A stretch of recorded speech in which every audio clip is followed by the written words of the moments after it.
دلوقتي يا دكتور لو جات لنا حالة طارئة ومفيش أي وقت لتحضير المريض للعملية، إيه أقل خطوات ضرورية ناخدها عشان نقدر نحمي بيها الكلى؟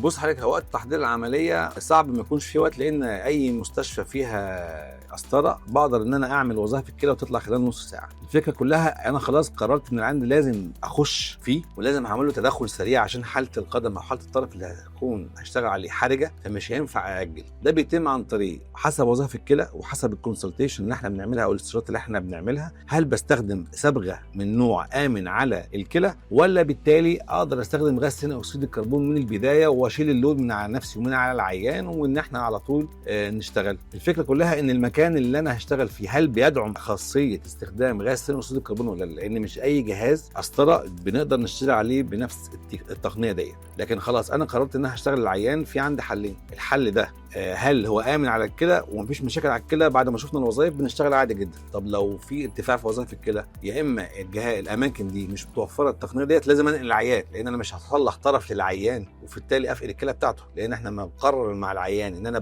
بعالج العيان ككل، مش بعالج الشق الخاص بتاعي بس. يعني انا مش بتاع اوعيه فهبص رجل العيان واسيب بقيه اعضائه.